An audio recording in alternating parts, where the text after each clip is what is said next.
ಮೀರಾ ಅವರಂತಹ ಭಕ್ತೆಯು ಮೌನವಾಗಿದ್ದು ಎಲ್ಲವನ್ನೂ ಆಲಿಸಿದರೆ ಅವಳ ಮೌನ ಮತ್ತು ನಂಬಿಕೆಗೆ ನಾನು ವೈಯಕ್ತಿಕವಾಗಿ ಪ್ರತಿಕ್ರಿಯಿಸುತ್ತೇನೆ ಎಂದು ಶ್ರೀಕೃಷ್ಣ ಹೇಳುತ್ತಾನೆ.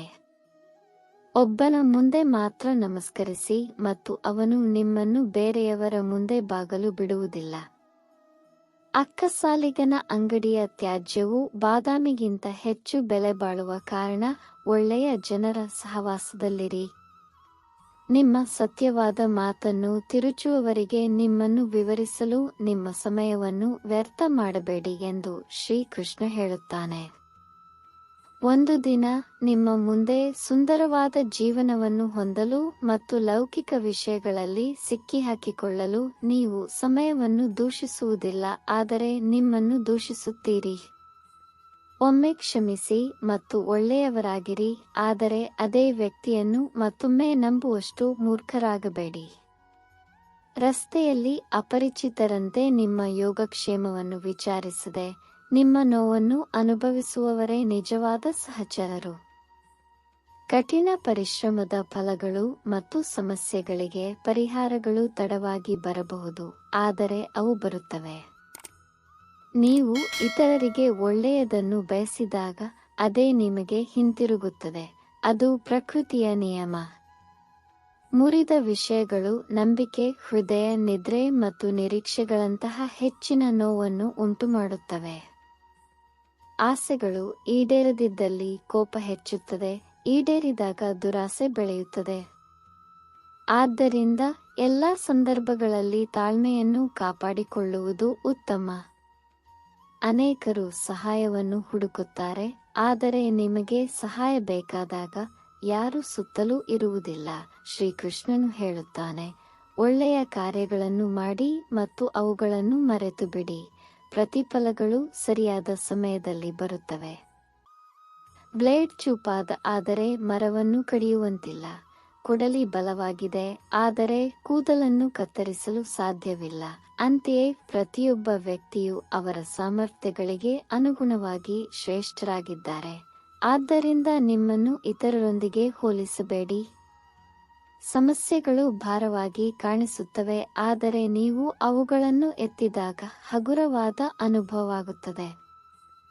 ದೇವರು ನಿಮ್ಮನ್ನು ಪ್ರೀತಿಸಿದಾಗ ಅವನು ನಿಮಗೆ ಉತ್ತಮವಾದದ್ದನ್ನು ಮಾಡುತ್ತಾನೆ ಮತ್ತು ನಿಮಗೆ ಯೋಗ್ಯವಲ್ಲದ ಜನರಿಂದ ದೂರವಿಡುತ್ತಾನೆ. ನಿಮ್ಮ ಸಮಸ್ಯೆಗಳನ್ನು ಇತರರೊಂದಿಗೆ ಎಂದಿಗೂ ಹಂಚಿಕೊಳ್ಳಬೇಡಿ, ಏಕೆಂದರೆ 80% ಜನರು ಕಾಳಜಿ ವಹಿಸುವುದಿಲ್ಲ ಮತ್ತು 20% ಜನರು ನೀವು ಅವುಗಳನ್ನು ಹೊಂದಿದ್ದೀರಿ ಎಂದು ಸಂತೋಷಪಡುತ್ತಾರೆ. ಯಾರಾದರೂ ನಿಮ್ಮ ಯೋಗ್ಯತೆಯನ್ನು ಅರ್ಥ ಮಾಡಿಕೊಳ್ಳದಿದ್ದರೆ ನಿರಾಶೆಗೊಳ್ಳಬೇಡಿ, ಏಕೆಂದರೆ ಜಂಕ್ ವ್ಯಾಪಾರಿ ವಜ್ರವನ್ನು ಮೌಲ್ಯೀಕರಿಸಲು ಸಾಧ್ಯವಿಲ್ಲ ಎಂದು ಶ್ರೀಕೃಷ್ಣ ಹೇಳುತ್ತಾನೆ. ಮೌನ ಮತ್ತು ನಗು ಶಕ್ತಿಶಾಲಿ ಸಾಧನಗಳು. ಮೌನವು ಅನೇಕ ಸಮಸ್ಯೆಗಳನ್ನು ಪರಿಹರಿಸುತ್ತದೆ ಮತ್ತು ನಗು ಅನೇಕ ಸಮಸ್ಯೆಗಳನ್ನು ತಪ್ಪಿಸುತ್ತದೆ.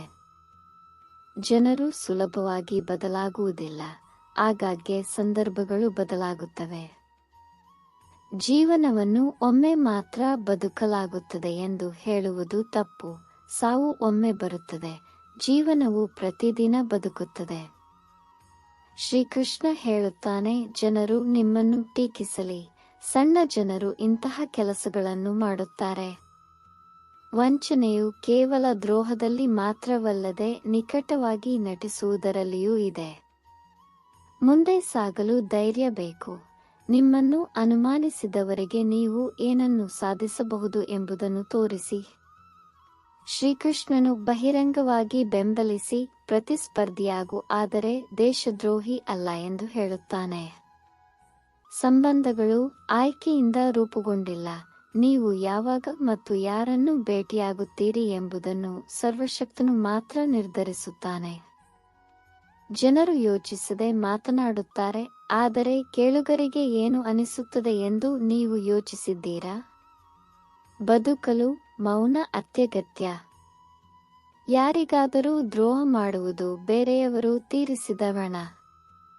ತಾಳ್ಮೆಯಿಂದ ಇರುವ ವ್ಯಕ್ತಿಯ ಶಕ್ತಿಯನ್ನು ಯಾರೂ ಸರಿಗಟ್ಟಲು ಸಾಧ್ಯವಿಲ್ಲ. ಪ್ರತಿಯೊಬ್ಬರೂ ಹೋರಾಡಬಹುದು, ಆದರೆ ಕೆಲವರು ವಿಜಯವನ್ನು ಬಯಸುತ್ತಾರೆ, ಇತರರು ಸಂಬಂಧಗಳನ್ನು ಗೌರವಿಸುತ್ತಾರೆ. ಬುದ್ಧಿವಂತಿಕೆಯು ಸಾರ್ವತ್ರಿಕವಾಗಿದೆ, ಆದರೆ ಕುತಂತ್ರ ಅಥವಾ ಪ್ರಾಮಾಣಿಕತೆಯು ಮೌಲ್ಯಗಳನ್ನು ಅವಲಂಬಿಸಿರುತ್ತದೆ. ತ್ಯಾಗವಿಲ್ಲದೆ ಯಾವುದೂ ಸುಲಭವಲ್ಲ. ಉಸಿರನ್ನು ತೆಗೆದುಕೊಳ್ಳಲು ಒಬ್ಬರು ಬಿಡಬೇಕು. ನಿಮ್ಮ ಭಾವನೆಗಳಿಗೆ ಬೆಲೆ ಕೊಡದವರಿಗೆ ವಿದಾಯ ಹೇಳುವುದರಲ್ಲಿ ಯಾವುದೇ ಹಾನಿ ಇಲ್ಲ. ನಿರ್ವಹಿಸಿದ ವಿಷಯಗಳು ಮತ್ತು ಎಚ್ಚರಿಕೆಯಿಂದ ಆಲಿಸಿದ ಪದಗಳು ಯಾವುದೇ ಸಮಯದಲ್ಲಿ ಸೂಕ್ತವಾಗಿ ಬರಬಹುದು. ನಿಮ್ಮನ್ನು ನಿರಾಸೆಗೊಳಿಸಬೇಡಿ. ಉಳಿದದ್ದನ್ನು ಶ್ರೀಕೃಷ್ಣ ನಿಭಾಯಿಸುತ್ತಾನೆ. ಅಹಂಕಾರವು ಅನೇಕ ಸಂಬಂಧಗಳನ್ನು ಕೊನೆಗೊಳಿಸುತ್ತದೆ. ತಪ್ಪುಗಳು ಯಾವಾಗಲೂ ದೂಷಿಸುವುದಿಲ್ಲ. ಕೆಲವೊಮ್ಮೆ ಇದು ಅನುಮಾನ.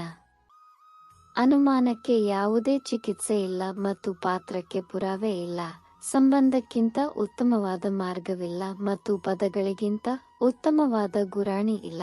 ನಿಮ್ಮ ರಹಸ್ಯಗಳನ್ನು ಎಲ್ಲರೊಂದಿಗೆ ಹಂಚಿಕೊಳ್ಳಬೇಡಿ, ಏಕೆಂದರೆ ಇಂದಿನ ಮಿತ್ರ ನಾಳಿನ ವೈರಿಯಾಗಬಹುದು. ತನ್ನ ಮನಸ್ಸನ್ನು ನಿಯಂತ್ರಿಸುವವನು ಯಶಸ್ವಿಯಾಗುವುದನ್ನು ದೇವರಿಂದ ತಡೆಯಲು ಸಾಧ್ಯವಿಲ್ಲ. ಹೃದಯದಿಂದ ಕೊಟ್ಟದ್ದನ್ನು ಕೈಯಿಂದ ನೀಡಲಾಗುವುದಿಲ್ಲ ಮತ್ತು ಮೌನವಾಗಿ ಹೇಳುವುದನ್ನು ಪದಗಳಿಂದ ಹೇಳಲಾಗುವುದಿಲ್ಲ. ಸಮಯಕ್ಕಿಂತ ಹೆಚ್ಚು ಕಠಿಣ ಸಮಯದಲ್ಲಿ ನಿಮ್ಮೊಂದಿಗೆ ನಿಂತ ಮೌಲ್ಯ ಸಂಬಂಧಗಳು. ನಿಮ್ಮ ಏಕಾಂತವು ನಿಮ್ಮನ್ನು ಮನುಷ್ಯನನ್ನಾಗಿ ಮಾಡುತ್ತದೆ. ಗುಂಪು ನಿಮ್ಮನ್ನು ಅದರ ಭಾಗವನ್ನಾಗಿ ಮಾಡುತ್ತದೆ. ಮೌನವಾಗಿ ಸಹಿಸಿಕೊಳ್ಳಿ ಮತ್ತು ನೀವು ಉತ್ತಮರು. ಸತ್ಯವನ್ನು ಮಾತನಾಡಿ ಮತ್ತು ನೀವು ಕೆಟ್ಟವರಾಗುತ್ತೀರಿ. ಒಳ್ಳೆಯ ಆಲೋಚನೆಗಳು ಮತ್ತು ಮೌಲ್ಯಗಳನ್ನು ಹೊಂದಿರುವವನು ಜಪಮಾಲೆಯನ್ನು ಹಿಡಿಯುವ ಅಗತ್ಯವಿಲ್ಲ ಎಂದು ಭಗವಾನ್ ಕೃಷ್ಣ ಹೇಳುತ್ತಾನೆ. ಸಮಯವು ನ್ಯಾಯವನ್ನು ನೀಡಿದಾಗ ಸಾಕ್ಷಿಗಳು ಅನಗತ್ಯ. ಕ್ಷಮೆ ಕೇಳುವವರು ಯಾವಾಗಲೂ ತಪ್ಪಾಗಿರುವುದಿಲ್ಲ. ಕೆಲವು ಸಂಬಂಧಗಳನ್ನು ಉಳಿಸಲು ಬಾಗುತ್ತದೆ. ಅರ್ಜುನನು 10 ಲಕ್ಷ ಸೈನಿಕರ ಮೇಲೆ ಶ್ರೀಕೃಷ್ಣನನ್ನು ಆರಿಸಿಕೊಂಡನು. ಇದು ಸರ್ವೋಚ್ಚ ನಂಬಿಕೆಗೆ ಉದಾಹರಣೆಯಾಗಿದೆ. ನಂಬಿಕೆಗೆ ಎಚ್ಚರಿಕೆಯ ಅಗತ್ಯವಿದೆ. ಕೆಲವೊಮ್ಮೆ ನಮ್ಮ ಸ್ವಂತ ಹಲ್ಲುಗಳು ಸಹ ನಮ್ಮ ನಾಲಿಗೆಯನ್ನು ಕಚ್ಚುತ್ತವೆ. ಜನರು ಸಾಮಾನ್ಯವಾಗಿ ದುರಾಶೆ, ಕೋಪ ಮತ್ತು ಕೊಳಕು ಆಲೋಚನೆಗಳನ್ನು ನಿಯಂತ್ರಿಸಲು ಉಪವಾಸ ಮಾಡುತ್ತಾರೆ. ಕೇವಲ ದೈಹಿಕ ಪ್ರಯೋಜನಗಳಿಗಾಗಿ ಅಲ್ಲ. ನಿಮ್ಮ ಬೆನ್ನ ಹಿಂದೆ ಮಾತನಾಡುವವರಿಗೆ ಗಮನ ಕೊಡಬೇಡಿ. ನೀವು ಅವರಿಗಿಂತ ಮುಂದಿದ್ದೀರಿ ಎಂದರ್ಥ. ಜನರು ಸಣ್ಣ ವಿಷಯಗಳಲ್ಲಿ ನಿಮ್ಮನ್ನು ಬಿಟ್ಟು ಹೋಗುತ್ತಾರೆ, ಆದರೆ ಶ್ರೀಕೃಷ್ಣ ಕೇವಲ ಒಂದು ಸಣ್ಣ ಪ್ರಾರ್ಥನೆಯೊಂದಿಗೆ ನಿಮ್ಮ ಕೈಯನ್ನು ಹಿಡಿದಿದ್ದಾನೆ. ಯಾರಾದರೂ ತೊಂದರೆಗಳ ಸಮುದ್ರದಲ್ಲಿ ಮುಳುಗಲು ಬಿಡುವುದಕ್ಕಿಂತ ರಕ್ಷಣೆಯ ಮೂಲವಾಗುವುದು ಉತ್ತಮ. ಲೌಕಿಕ ಭೋಗಗಳಲ್ಲಿ ನಗುವ ಆನಂದಕ್ಕಿಂತ ದೇವರ ಪ್ರೀತಿಯಲ್ಲಿ ಅಳುವ ಆನಂದ ಹೆಚ್ಚು. ಇತರರಿಗೆ ಸಹಾಯ ಮಾಡುವ ವ್ಯಕ್ತಿಯು ಎಂದಿಗೂ ಹಾನಿ ಮಾಡುವುದಿಲ್ಲ ಮತ್ತು ಇತರರಿಗೆ ಹಾನಿ ಮಾಡುವವನು ಎಂದಿಗೂ ಪ್ರಗತಿ ಹೊಂದುವುದಿಲ್ಲ. ನೀವು ಮಾತನಾಡುವ ಮೊದಲು ಯೋಚಿಸಿ, ಏಕೆಂದರೆ ಮಾತನಾಡಿದ ನಂತರ ನೀವು ಅದನ್ನು ಹಿಂತಿರುಗಿಸಲು ಸಾಧ್ಯವಿಲ್ಲ. ಕೇವಲ ವಿಷಾದವು ಅನುಸರಿಸುತ್ತದೆ.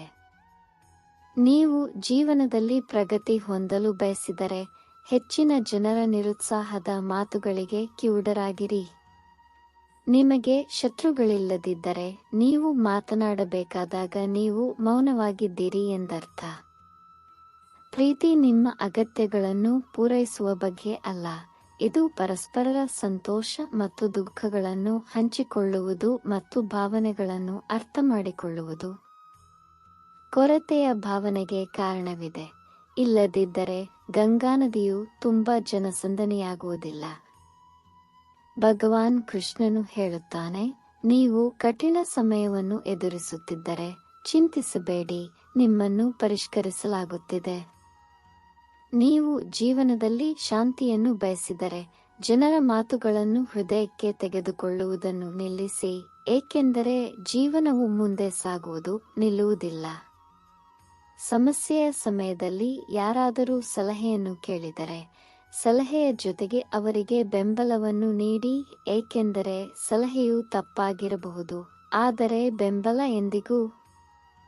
ನಿಮ್ಮಲ್ಲಿ ಯಾರಾದರೂ ಏನನ್ನಾದರೂ ಕೇಳಿದರೆ ಅದನ್ನು ಅವರಿಗೆ ಕೊಡಿ, ಏಕೆಂದರೆ ದೇವರು ನಿಮ್ಮನ್ನು ಕೊಡುವವನನ್ನಾಗಿ ಮಾಡಿದ್ದಾನೆ, ಭಿಕ್ಷುಕನಲ್ಲ. ಕಹಿ ಸತ್ಯವೆಂದರೆ, ಪ್ರೀತಿ ಪಾತ್ರರಿಂದ ನೋವುಂಟಾದ ನಂತರ ವ್ಯಕ್ತಿಯ ಪಾತ್ರವು ನಿಜವಾಗಿಯೂ ಹೊಳೆಯುತ್ತದೆ. ಪ್ರತಿಯೊಬ್ಬರಿಗೂ ಸಮಸ್ಯೆಗಳಿವೆ ಎಂದು ಭಗವಾನ್ ಕೃಷ್ಣ ಹೇಳುತ್ತಾನೆ, ಆದರೆ ಜನರು ತಮ್ಮ ಸಮಸ್ಯೆಗಳನ್ನು ದೊಡ್ಡದಾಗಿ ಪರಿಗಣಿಸುತ್ತಾರೆ. ಮಹಿಳೆಗೆ ಮನೆ ಇಲ್ಲ ಎಂದು ಕೆಲವರು ಹೇಳುತ್ತಾರೆ, ಆದರೆ ಮಹಿಳೆ ಇಲ್ಲದೆ ಮನೆ ಇಲ್ಲ ಎಂಬುದು ಸತ್ಯ. ಸರಿಯಾದ ದಿಕ್ಕು ಮತ್ತು ಸಮಯದ ಜ್ಞಾನವಿಲ್ಲದೆ ಉದಯಿಸುತ್ತಿರುವ ಸೂರ್ಯ ಕೂಡ ಅಸ್ತಮಿಸುತ್ತಿರುವಂತೆ ಕಾಣಿಸಬಹುದು. ಗೋಸುಂಬೆಗಳು ತಮ್ಮ ಸುತ್ತಮುತ್ತಲಿನ ಆಧಾರದ ಮೇಲೆ ಬಣ್ಣಗಳನ್ನು ಬದಲಾಯಿಸುತ್ತವೆ. ಅಂತೆಯೇ ಜನರು ತಮ್ಮ ನಡವಳಿಕೆಯನ್ನು ಸಂದರ್ಭಗಳ ಆಧಾರದ ಮೇಲೆ ಬದಲಾಯಿಸುತ್ತಾರೆ. ತಿನ್ನಲು ಊಟ, ಮಲಗಲು ಹಾಸಿಗೆ, ಸದಾಚಾರದಿಂದ ಕೂಡಿದ ಸಂಪತ್ತು ಇರುವವನೇ ಅದೃಷ್ಟವಂತ. ತಮ್ಮ ತಪ್ಪುಗಳನ್ನು ಅರಿತುಕೊಳ್ಳದ ವ್ಯಕ್ತಿಯಿಂದ ದೂರವಿರಿ. ಸ್ನೇಹಿತರೆ, ಇದು ಶ್ರೀಕೃಷ್ಣನ ಅಮೂಲ್ಯ ಚಿಂತನೆಗಳು. ವಿಡಿಯೋವನ್ನು ಇಷ್ಟಪಟ್ಟರೆ ಇದನ್ನು ಲೈಕ್ ಮಾಡಿ ಮತ್ತು ಶೇರ್ ಮಾಡಿ. ಇಂತಹ ಹೆಚ್ಚಿನ ವಿಡಿಯೋಗಳಿಗಾಗಿ ನಮ್ಮ ಚಾನಲ್ಗೆ ಸಬ್ಸ್ಕ್ರೈಬ್ ಆಗಿ. ಮುಂದಿನ ವಿಡಿಯೋದಲ್ಲಿ ಭೇಟಿಯಾಗೋಣ. ಜೈ ಶ್ರೀಕೃಷ್ಣ.